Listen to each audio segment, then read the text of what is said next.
कि last time हमने discuss किया था, बेसिकली हमने स्टार्ट किया था फाइनेंशियल एसेट्स, और फाइनेंशियल एसेट में से हमने टॉपिक स्टार्ट किया था अकाउंट रिसीवेबल। तो हमने ये कहा था कि अकाउंट रिसीवेबल को हम लोग हमेशा रिकॉर्ड करते हैं at NRV, net realizable value, और नेट रियलाइजेबल वैल्यू निकालने के लिए बेसिकली आप अकाउंट रिसीवेबल में से माइनस करते हैं allowance for doubtful account, allowance for doubtful account. So हमने लास्ट में ये डिस्कस किया था कि basically allowance for doubtful account is an estimation, और एस्टिमेशन के लिए हम दो मेथड यूज करते हैं। एक को हमने कहा था इनकम स्टेटमेंट अप्रोच, और दूसरे को हमने कहा था balance sheet approach, balance sheet approach. तो बेसिकली बैलेंस शीट अप्रोच और इनकम स्टेटमेंट अप्रोच। तो इनकम स्टेटमेंट अप्रोच में हमने कहा था इसका दूसरा नेम जो है वो परसेंटेज मेथड भी है,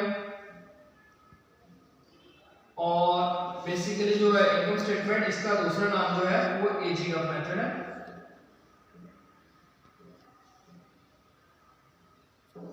और हमने उसके बाद बात की थी कि परसेंटेज मेथड में हम लोग बेसिकली परसेंटेज निकालते हैं, और ये परसेंटेज होती है सेल्स की, जैसे suppose 10% of sales.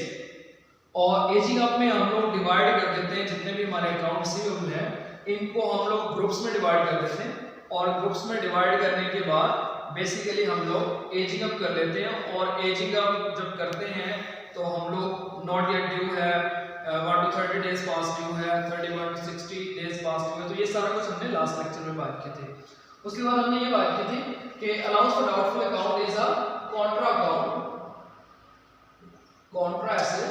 So Contra asset, अगर एसेट का बैलेंस जो है डेबिट होता है तो कॉन्ट्रा एसेट का बैलेंस क्रेडिट होता है। तो हमेशा अलाउंस फॉर डाउटफुल अकाउंट का क्रेडिट बैलेंस होगा। सो हमेशा जो है अलाउंस फॉर डाउटफुल अकाउंट का क्रेडिट बैलेंस होगा। तो उसके बाद हमने एंट्रीज की, जिसमें एडजस्टिंग एंट्री थी, उसके बाद हमने राइट ऑफ की एंट्री की, फिर उसके बाद डायरेक्ट राइट ऑफ की एंट्री की, और फिर उसके बाद हमने बैड डेट रिकवर्ड की एंट्री पास की। तो ये टोटल 5 एंट्री हमने लास्ट लेक्चर में की थी। अभी हम लोग जो है उसकी प्रैक्टिस करेंगे, ठीक है।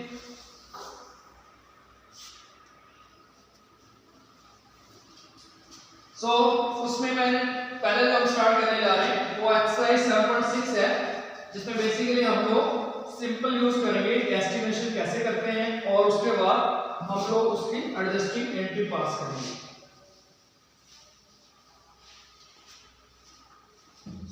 आपके पास क्वेश्चन जो है 7.6 दिया हुआ है, उसमें बेसिकली आपके पास एक नॉट येट ड्यू आया होगा, उसके बाद रिसीवेबल है। तो इनको बेसिकली आपने पहले सबसे पहले एक टेबल बनाना है जिसको आप कहते हैं अनकलेक्टेबल अकाउंट एक्सपेंस टेबल, और इसमें जो है आपके पास टेबल जो बना हुआ है वो पेज नंबर 305 पर बना के उसमें दिया हुआ है। तो बेसिकली आपने इसको सॉल्व करना है। Estimated uncollectible account receivable, estimated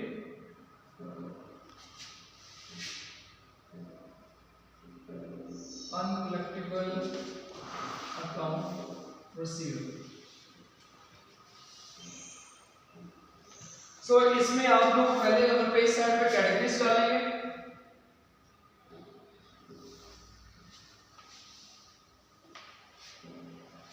दूसरे नंबर पे इसमें अमाउंट आ जाएगी, अमाउंट डॉलर साइन डाल दिया साहब। उसके बाद हमारे पास इसमें आ जाएगा परसेंटेज अनकलेक्टेबल, और लास्ट पे आ जाएगा अनकलेक्टेबल एक्सपेंस। तो ये वाला सारा डाटा जो है यहां तक वो आपके पास दिया होगा, आपने बेसिकली बस पुट करना है और उसके बाद ये परसेंटेज कैलकुलेट कर देनी है। तो कैटेगरीज में दिया हुआ है not yet due, not yet due, उसके बाद 1 to 30 डेज पास्ट ड्यू, उसके बाद 31 to 60, उसके बाद 61 to 90, और उसके बाद है ओवर 90 डेज पास्ट ड्यू, ठीक है। और उसके बाद हमारे पास अमाउंट है, अमाउंट इसमें दी हुई है हमारे पास क्वेश्चन के अंदर। बेसिकली अमाउंट हमारे पास 7.8 में जो पर्सन है उसमें दिया हुआ है ये करंट है 60,000। उसके बाद हमारे पास 1 to 30 डेज पास हुआ है, हो गया 40,000। और उसके बाद है 25,000। उसके बाद हमारे पास दिया होगा ये 12,000 और 2,000, 12,000 एंड 2,000। तो ये बेसिकली हमारे पास सारा डाटा दिया हुआ है। उसके बाद अनकलेक्टेबल परसेंटेज, अनकलेक्टेबल जो है ये भी हमारे पास दिया हुआ है। पहले का है 2%, दूसरे का है 4%, थर्ड का है 16%, उसके बाद हमारे पास है 40% और उसके बाद 90%। तो हमने कल लास्ट लेक्चर में डिस्कस किया था कि जो डेट जितना ज्यादा पुराना हो जाएगा बेसिकली उसके रिकवरी के चांसेस उतने कम होंगे। तो यहाँ पर देखिए आप, ये अभी नॉट येट ड्यू है, यानी कि इसकी ड्यू डेट अभी नहीं आई, तो इसलिए इस पे सिर्फ 2% है। आगे 1 to 30 डेज भी इसको महीना गुजर चुका है और आपको रिसीव नहीं हुआ, तो इस पे 4% है। उसके बाद 31 to 60 इस पे 16% है, देन 61 to 90 इस पे 40% है, और जो डेट आपका 3 माह से पुराना हो चुका हुआ है उस पे बेसिकली आपके 90% चांसेस है कि वो आपको रिसीव नहीं होगा। तो आपने करना ये है कि सिंपल इसको मल्टीप्लाई करना 2% से और आपने आंसर जो है वो निकाल लेना है। आई गेस ये बन गया 1200, ये बन गया 1600, और उसके बाद शायद ये बनता है 4800, ये बन गया, और उसके बाद ये बन गया 1800, और 25,000 का 16% अगर हम लें तो ये बेसिकली हमारे पास बन गया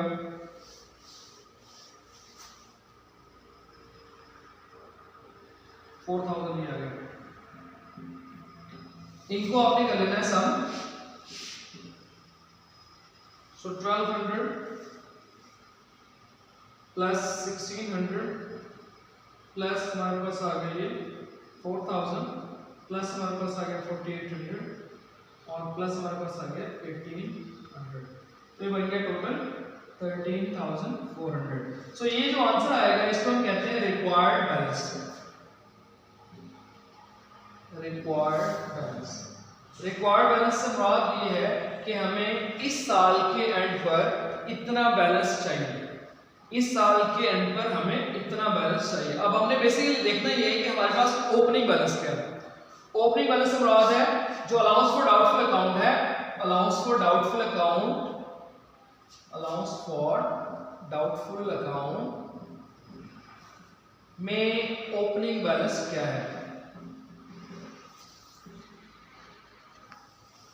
सो बेसिकली हमें ये देखना है कि इसके अंदर ओपनिंग बैलेंस क्या है। लेट्स सपोज इसके अंदर ओपनिंग बैलेंस है 12,000, तो ओपनिंग बैलेंस 12,000 क्रेडिट है हमारे पास, तो हमें चाहिए कितना 13,400। दोनों का डिफरेंस कितना है, जैसे मैंने पहले बोला था कि ये भी क्रेडिट बैलेंस है क्योंकि अलाउंस फॉर डाउटफुल अकाउंट का हमेशा क्रेडिट बैलेंस होता है, तो ये भी क्रेडिट है और ये भी क्रेडिट है, तो आपने दोनों का डिफरेंस लेना है। डिफरेंस लेना है और वो बन गया 1400। तो आप 1400 से एडजस्टिंग एंट्री पास करेंगे।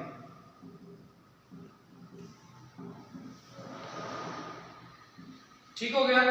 अगर ये वाला बैलेंस जो है वो होता सपोज हमारे पास, सपोज वो बन जाता है 10,000 है डेबिट बैलेंस, रिक्वायर्ड है क्रेडिट बैलेंस और हमारे पास ओपनिंग बैलेंस है डेबिट, तो आपने क्या करना है दोनों को ऐड करना है और एडजस्टिंग एंट्री पास करनी है। यानी कि हमारे पास है रिक्वायर्ड बैलेंस है 13,400, ओपनिंग बैलेंस है हमारे पास 10,000, दोनों को ऐड करके हमारे पास 23,400 बनता है। रिक्वायर्ड क्रेडिट है, ओपनिंग हमारे पास डेबिट है, तो दोनों को हम लोग ऐड करके एंट्री पास करेंगे 23,400 से। अब 23,400 से जब आप एंट्री पास करेंगे तो उसमें से क्या होगा कि ये माइनस हो जाएगा, बाकी निकल जाएगा, बाकी बच जाएगा हमारे पास रिक्वायर्ड बैलेंस। तो बेसिकली हमने करना ये है कि अगर हमारे पास ओपनिंग बैलेंस जो है वो भी क्रेडिट है और रिक्वायर्ड बैलेंस भी क्रेडिट होता है, तो दोनों को ऐड करके एंट्री पास करनी है। और ओपनिंग बैलेंस अगर डेबिट है और रिक्वायर्ड बैलेंस हमारे पास वो क्रेडिट है, तो दोनों को ऐड करके एंट्री पास रिक्वायर्ड बैलेंस क्रेडिट है और ओपनिंग बैलेंस भी क्रेडिट है, तो हम दोनों का डिफरेंस लेकर उससे एंट्री पास करेंगे।